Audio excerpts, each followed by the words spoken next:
We got a special present on Christmas morning. It's the final Doctor Who of the special year for this year dropped. It was Ncuti Gatwa's first solo outing as the 15th Doctor, and our first chance to see him in action alongside his new companion, Ruby Sunday, played by Millie Gibson. Mello, what did you think of this episode?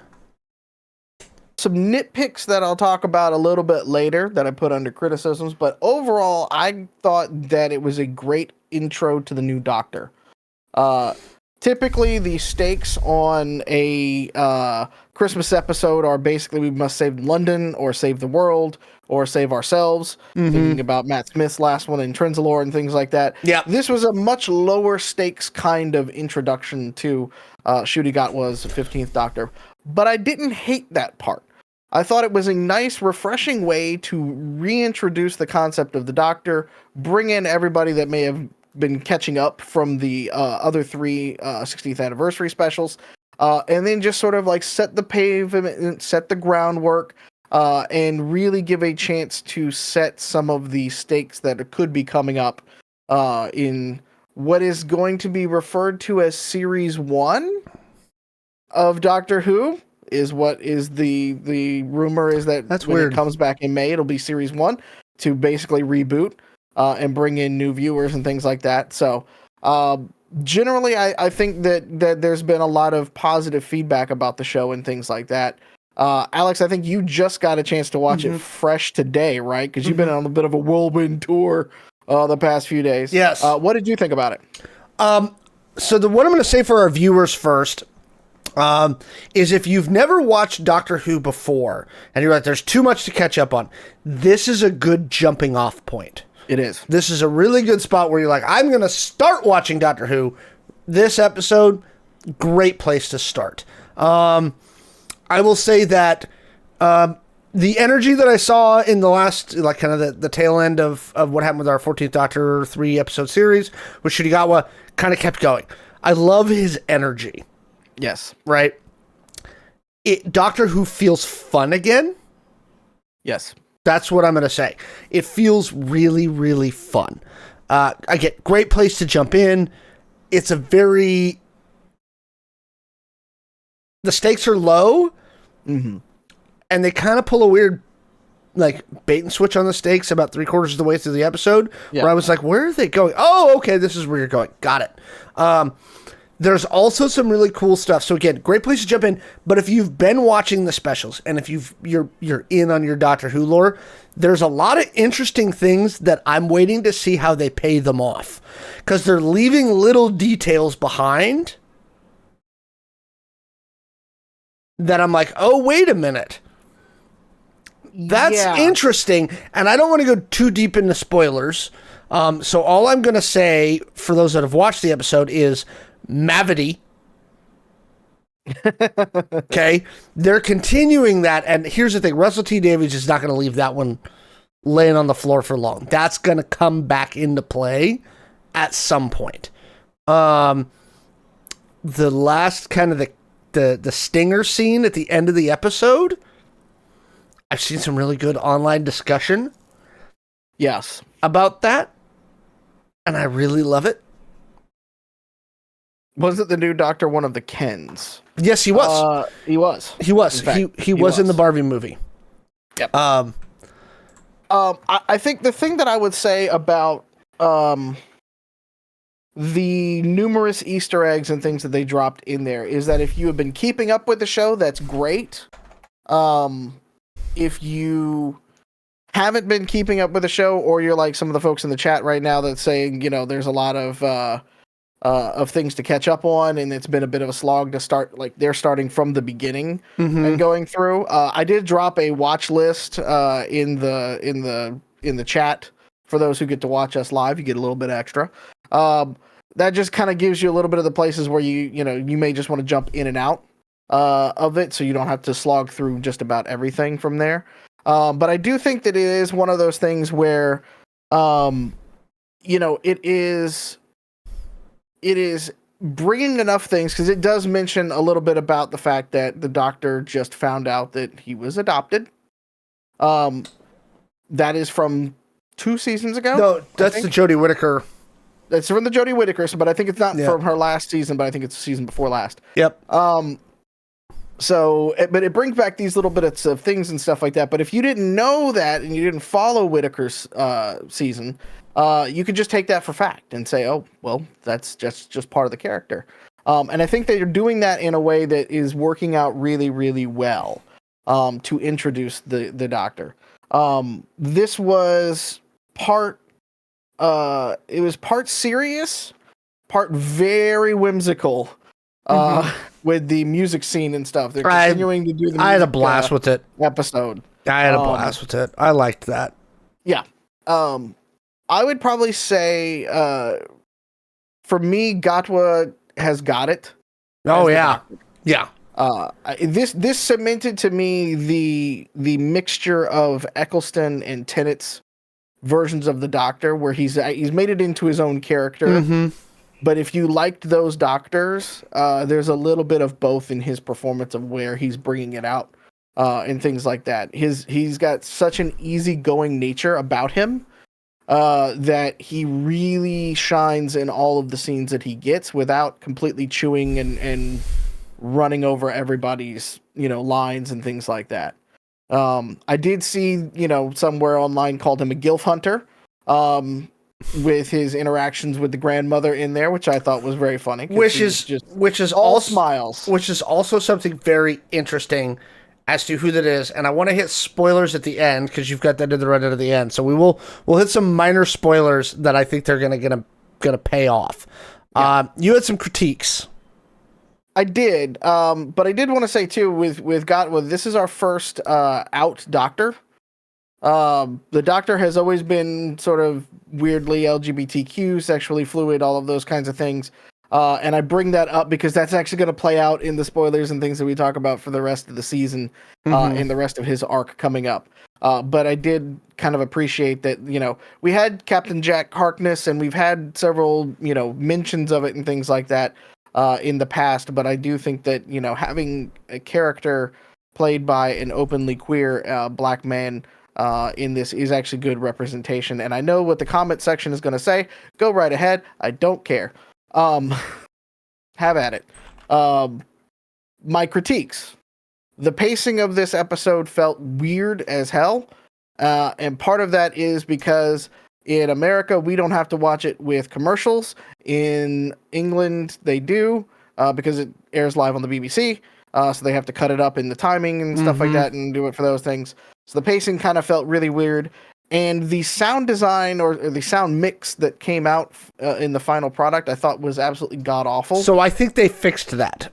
Did they finally fix it? This is not... When I watched it on Christmas Day, it was terrible. So this is something we've seen happen a couple times with various streamers where...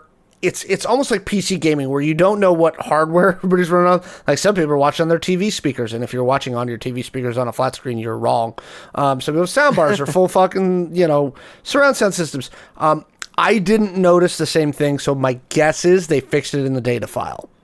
I was listening for it. They had to have re-rendered the entire video, which is possible to have done, because I listened to it on several different... I listened to it on headphones, I listened on stereo speakers, I listened on 7.1 surround sound, and each of them the same day of, the mix was pretty bad. So I'm glad they did get it fixed, or at least it sounds like they got it fixed and stuff like that. Because there was a lot of great one-liners that I had to go back and rewatch and re-listen to in there that I think it was easy to miss the first time through. And again, it's those details that us, Whovians that have been watching forever and a day, we catch up on, but we don't necessarily have to worry about it, from the longer term storytelling from there. But, in general, those are nitpicks from a pacing perspective and stuff like that. I think it's overall, I thought the episode was solid. And I'm really excited to see where Ncuti Gatwa and Millie Gibson go. I like her really too. Spoiler. She's not. She comes off as a love interest, but I don't think it's going. I don't think that's where they're going. That. No. And I think this is not really a spoiler, but the last shot of it is her kind of seeing things into the TARDIS and himself, introducing himself as the Doctor, the Time Lord. which he kind of hints at throughout the episode and stuff, and then they go off on it. Yep. If you've ever watched a Doctor Who, when the companion first meets the Doctor, it very fits. Similar It's very tropey for that. Yeah. Okay. Minor spoilers. A little bit of minor spoilers and speculation. So you have to take this with a bit of grain of salt, but these are things that have been reported several places on the internet and from people who were speculating a year or two ago about the 60th anniversary and the Christmas special, and all of those leaks came true. So thus we have to take these leaks and think that they could be true, but of course sprinkle take it salt. with a grain of salt. Yep. Disney having more of a hand in the production doesn't surprise me. No, and it doesn't. And it actually came from some of the writers and Russell T Davies talking about Disney's production and things like that in there. Nothing like super strange, but it was just a little bit of a way, like they ended the show a little strangely and then went directly into the trailer for the next one, talking about when it comes back in spring. We all think it's going to come back in May. They said spring, so... Weird. Yeah, it's just a little weird. The running thought right now is it'll come back in May, which will be great. I just hate we have to wait that long because so much of it is shot and ready to go. They've done so much of it. But, that's not surprising. I think if Disney can help the BBC a little bit, especially with like the production budgets and things like that, but they can also help them with some of the pacing and storytelling that I think, RTD's stuff had struggled with a little bit in the past. I thought Moffat did it better. So if they're in there helping them kind of polish it and make it perfect, I'm maybe down with. I've seen nothing from the 60th and the Christmas special that makes me think that this is a red flag. No. By any means. 3 seasons with Gatwa. I hope we get more. That is the current run because the arc of what is going to happen, there is a big surprise. I'm trying not to spoil as much as I can, but let's just say that there's a huge surprise midway through his run that is going to kind of shake the foundation of what Doctor Who is meant to be and the Doctor character and things like that. And if true, I think it's going to be pretty resounding. And I think there are rumors that the previous Doctor 14, not 10, will still play in thing to that, which you and I have speculated that is going to happen. I can't see them with them leaving that open-ended. Yeah, I can't see them not bringing Tennant back at some point. At some point. But, I mean, there has been rumors that Matt Smith, Jodie Whittaker, Capaldi, all of them, Again, Eccleston will never come back. Well, Russell T Davies is there, but... he'll never come back, period. He didn't come back for the 50th. They had to use stock footage of him, unused footage of him in the 50th special. Here's the interesting thing I think they're going to pay off. They're still calling Gravity Mavity, which happened halfway through the 60th specials. They're not going to leave that there. That's going to come back into play somehow, especially with the busted timeline, right? Where he goes back and it's like, got to fix this. Hang on. Right. So that's that. The other bit is the old woman at the end. Brian May's wife, Sir Brian May, the lead guitarist of the best band on the entire planet, Queen. At me in the comments if you want to. But that was his wife playing that character. There is a stinger at the end of the episode where she's like, "You've never seen a TARDIS before?" So she's like, "Oh, you're like, okay, so you know what a TARDIS is." Now, here's the interesting thing. In the credits and in the show, they credit that character as Mrs. Flood. Yep. Okay. So I want to know if you're going to the same place where I initially went. I don't think this is right, but I want to know if you're going to the same place that I was thinking about right after the show. So, going all the way back to the Matt Smith era, right? River Song's name is not actually River Song, it's Melody Pond, right? But they don't have a word for pond in the language of the forest people. They only have rivers, right? Mm-hmm. So, River, Song, Melody, Pond is bodies of water, right? Yep. I think that she is old River Song. Because she never meets the Doctor in sequence, right? Here's the thing. I actually am okay with this concept. I like it, and again, Mrs. Flood, River Song, Melody Pond, it's all the same person. I'm okay with it, right? If that is what it is.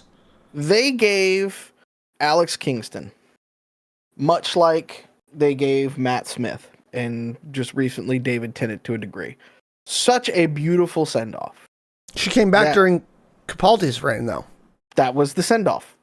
The Wedding of River Song was the last time that we ever see Alex Kingston's. That was her final episode on the show. Yeah. And it was a beautiful, beautiful send-off to that character and to everything that Alex Kingston has given it over so many series and things like that. I don't want them to just bring it back for the sake of bringing it back. I know that has been the speculation a lot out there. I have a separate theory to that. I don't think they're going to bring it back just to bring it back. What is your separate theory? My separate theory, in true Doctor Who timey-wiminess, is that she is actually Ruby Sunday, making sure that she gets on the TARDIS to make sure that she drops the baby off at the church that we see, and that he has the chance to go confront the woman, and he doesn't when he goes back in time. And I think that is, in true Russell T Davies standards, it is the time loop thing that we go through. I'm just saying, if it turns out that, she's her own grandma, I'm going to be irritated. I mean, it can happen. It's all sorts of weird stuff that could go on in between the whole thing. Like, it would not surprise me. Okay, YouTube chat wants to know, there was an interview with Matt Smith where apparently he said he wants to play the Master. What do we think about that? Speaking of former doctors coming back. I don't think that it would work with that, because anybody who's followed Doctor Who equates that face with the Doctor. And it's like the rumors that they're trying to bring back Tony Stark to be an evil version of Tony Stark in the Multiverse Saga, which I think is a terrible idea, because then you've got Robert Downey Jr.'s face as a villain now instead of a good guy and stuff like that. Like, they couldn't even make Luke Skywalker truly evil. They just gave him like 5 seconds of emo, and then Ben Solo turns really emo and does his thing, right? Yeah. Like, I think Disney just has a huge issue with that from an IP perspective and stuff. I think Matt Smith would kill it, though, as the Master. Like, you're probably his like ability to act and stuff like that would absolutely kill it. Right after the Wedding of River Song, she was a library planet, loses the computer. I know, but it's wibbly wobbly, timey wimey. Russell T Davies can write whatever the hell he wants. Overall, again, end of the day, I think we both really liked the Christmas special. I'm glad we're back to Christmas and not New Year's specials. I don't know what you were thinking, Chris Chibnall. Yeah. Right? Let's just do Christmas, because Christmas is a Doctor Who time. Yes. We like the episode. Let us know what you think down in the comments below about what you thought about this newest Doctor Who special and what you think the future for Ncuti Gatwa as the 15th Doctor is going to bring.